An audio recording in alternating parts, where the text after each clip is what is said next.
অর্জুন সিং বলছে একেবারে যে বাবরি উঠছে মাটির থেকে সেই মাটিতেই কেড়ে দেবে বাবরিকে, কি বলবেন? দেখেন, অর্জুন সিং এর আগেও বহুত কিছু বলেছে। চামড়ার মুখ তো সারা জীবনে কটা গেড়ে দিয়েছে জিজ্ঞেস কর। গাঁটতে যে ও নিজে না গেড়ে যায়, কি বুঝলেন? ভাষাটা খুব সমঝোতা হয়ে বলা দরকার। হ্যাঁ, একটা ধর্মস্থানকে দিয়ে আলতু ফালতু কথাবার্তা বলবেন, বাংলার মানুষ কিন্তু মেনে নেবে না।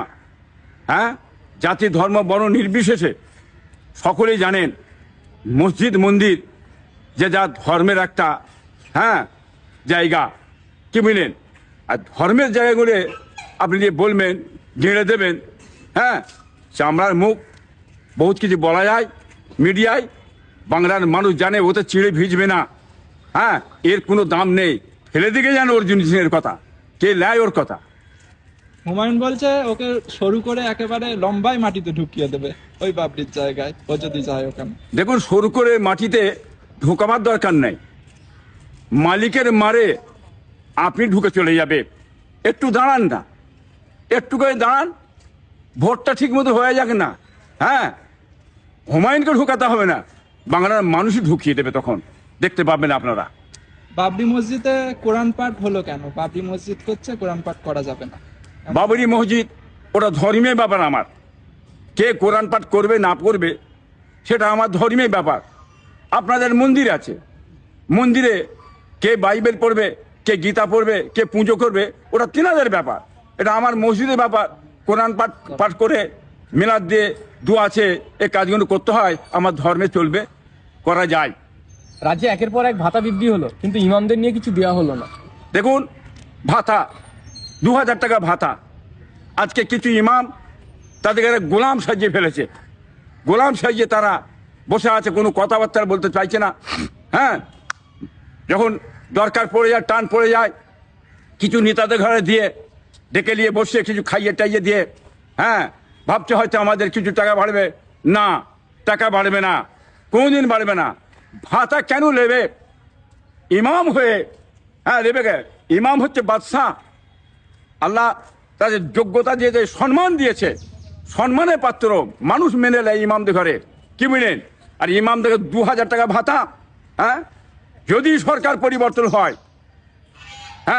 তৃণমূল সরকার যেদিকে পরিবর্তন হয়ে যায়, সরকার পরিবর্তন হয়ে যায়, আগামীতে ইনশাল্লাহ আমি যে নতুন সরকার আসবে, আমি বলবো যে ইমামদের সম্মানার্থে 6000 টাকা দিতে হবে। 6000 টাকা, কমপক্ষে 200 টাকা যেন রোজটা হয় তাদের, এই কথা আমি আগামী যদি সরকার যদি পরিবর্তন হয়, আমি জোট সরকার যদি আসে, 6000 টাকা করে আমি ভাতা দেওয়ার কথা আমি ইমামদের পক্ষে দাঁড়িয়ে বলবো, এটা আমি আশা করি। শওকত মোল্লা ভাঙড়ে বলছে যারা তৃণমূলকে ভোট দেবে না তাদেরকে কোনো ঘর বা লক্ষ্মীর ভান্ডার কিছুই দেওয়া হবে না, কি বলবেন এই বিষয়টা? টাকাটা শওকত মোল্লার বাবারও নয়, আর টাকাটা মমতারও বাবারও নয়। টাকাটা বাংলার মানুষের টাকা, জনগণের টাকা, আমাদের ট্যাক্সের টাকা। আমাদের ট্যাক্সের টাকা নিয়ে বড় বড় ফুট চালাচ্ছে, লজ্জা করে না? তোমাকে বসানো হয়েছে তদারকি করার জন্যে, তোমাকে বসানো হচ্ছে মুখ্যমন্ত্রীকে তদারকি করার জন্যে।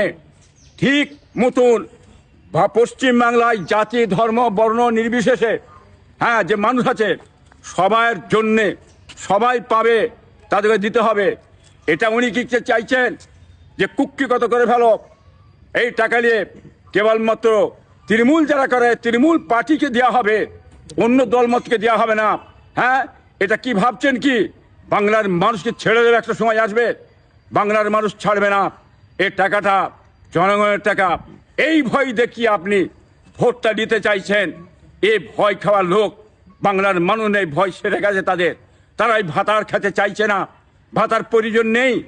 লক্ষ্মী ভান্ডার যে টাকা প্রয়োজন নেই, 1,500 টাকা ছাত্রদের ধরে আপনি ভিক্ষা দিচ্ছেন, ওই ভিক্ষা প্রয়োজন নেই। দিয়ে শিক্ষিত সমাজ, একটা ছেলে MA পাস BA পাস, তাকে এই 1,500 টাকা যে 50 টাকা রোজ, লজ্জাজনক ব্যাপার, মুখে চুনকালির ব্যাপার। শিক্ষাটাকে কোথায় দিয়ে চলে গেছেন আপনারা? ঠান্ডা করে ফেলছেন। এটা দিয়ে এই মানুষকে ঘোরানো যাবে না। একটা ভিখারি যদি হাত পাতে, হ্যাঁ, ডেলিসি ইনকাম করে 500, 600, 700, 800 টাকা ইনকাম করে, আর একটা শিক্ষিত ছেলে লেখাপড়া শিখেছে, MA পাস BA পাস ছেলে, তার 50 টাকা, এত কষ্ট করে তার বাপ মা লেখাপড়া শিখিয়ে খরচা শিখিয়ে তার হলো কি 50 টাকা। অতএব বাংলার মানুষ আপনারা চিনে নেন, বুঝে নেন, এদের শিক্ষার জায়গাটা কোথা ফেলে দিয়েছে। এই 1,500 টাকা দিয়ে এই ছেলেগুলোর জীবন বরবাদ করে দিলে, উদ্যমটা নষ্ট করে দিলে, শেষ করে দিলে। যে আগে যে জিনিসগুলো বেরিয়ে, যেমন ভাবছেন অনেকে এই সরকার দেবে না, চলে গেলে আর পাবো না, ভুল চিন্তা।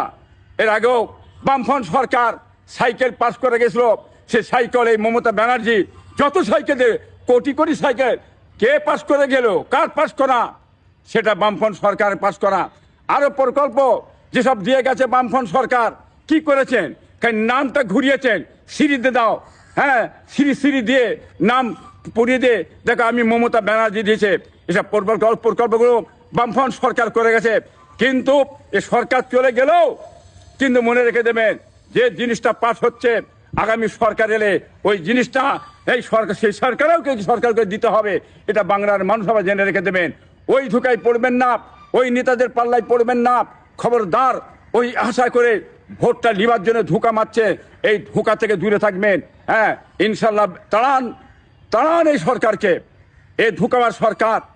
হ্যাঁ, এ চাকরি শিল্প কর্ম কিছুই দেয় না, মানুষকে শেষ করে দিয়েছে। চোর সরকার, মমতা ব্যানার্জি চোর সরকার। হ্যাঁ, কমলের মনোভাব, সম্প্রদায় মনোভাব, মুসলমান বিদ্বেষ। আপনি জানেন না, একদম একটা ভোট দেবেন না। আজ মুসলমানদের ধর্মে যে আঘাত এনেছে, এই আঘাত ভারতবর্ষের স্বাধীনের পর থেকে কেউ আঘাত আনে না। এই আমার অকাপ সম্পদ ধ্বংস করে দিয়ে মুসলমানদের ধর্মে আঘাত এই মমতা এনেছে। আর একটা জিনিস রাখবেন, এই যে আপনার গণনা হল, মানে ইয়ে হলো, আপনার এসআইআর হলো, এসআইআর হয়ে আজ মুসলমানদের নাম 500, 600, 700 করে বাদ চলে গেছে, আর সে জায়গায় হিন্দু ভাইদের নাম 10টা 15টা করে এসেছে। এটাও আপনারা জানছেন। হ্যাঁ, আপনারা ভালো বুঝে নেবেন। হ্যাঁ, জানতে পারছেন। অতএব এ কি করতে চাইছে সেটা বুঝতে চাইছেন। বলে স্যার দিল্লি চলে যাও। হ্যাঁ, অকাশে দিল্লি চলে যাও, আমার তো খারাপ কেউ হবে না। উনি আবার এসআইআর জন্যে দিল্লি চলে গেলেন। দেখো, তোমাদের জন্য আমি দিল্লি গেছি। আবার কি করলেন, চলে গেলেন কোর্টে, চলে গেলেন। দেখো, আমি কোর্টে গেছি। কেন অকাপ সম্পত্তি কোর্টে আপনি গেলেন না কেন, আটকালেন কেন?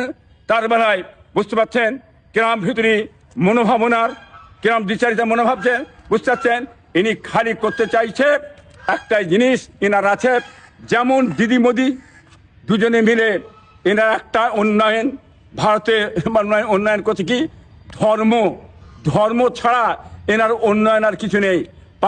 পাকিস্তান, মুসলমান, এই একটা কথা। আর একটা কথা হচ্ছে কি, ইনি করছে মন্দির মসজিদ, কি বুঝলেন, এই কথা উনি বলে যাচ্ছেন। যেমন গরিব হিন্দু, গরিব মুসলমান, এদের মধ্যে সবসময় দ্বন্দ্ব লেগিয়ে রেখে দাও। এরা যেন ঝগড়া করে, মারামারি করে, এরা এইখানে পড়ে থাকবে। আমরা করবে কি, সিংহাসনে বসে মাছ কুরমা কেলিয়া খাবো, প্লেনে করে উড়ে বেড়াবো। হ্যাঁ, বিভিন্ন জায়গায় শান্তি সঙ্গে বসবাস থাকবো। এই কৌশল হচ্ছে এই সরকারের, এই ক্ষমতারী সরকার, এরা এই কাজ করে যাচ্ছে। অতএব বাংলার বুকেতে এখন যেসব দল বেরিয়েছে, এই দল বেরিয়ে নিজেদের অধিকার নিয়ে আগামীতে পার্লামেন্টে যেতে হবে। অধিকারের জন্য আমাদের পার্লামেন্টে যেতে হবে, দাঁড় করাতে হবে। আমাদের জন্য অধিকারটা কে বলবে এটাকে? যারা পার্লামেন্টে যাবে তারা বলবে। অতএব এই দল একজোট হওয়ার জন্যে এই সরকারের ঘুম হারাম হয়ে গেছে। এর চেষ্টা করছে যাতে না জোট হয়, ভাগার জন্য ষড়যন্ত্র চালিয়েছে চারিদিক দিয়ে। আপনারা খবরদার, এই সরকারকে আপনারা বিশ্বাস করবেন না। মমতাকে একটা ভোট এই রাজ্য সরকারকে আপনারা দেবেন না। আমি মানা করছি, সরকার পরিবর্তন হলে দেশের উন্নয়ন হবে, দেশের কাজ হবে, ইনশাল্লাহ বলে দিলাম।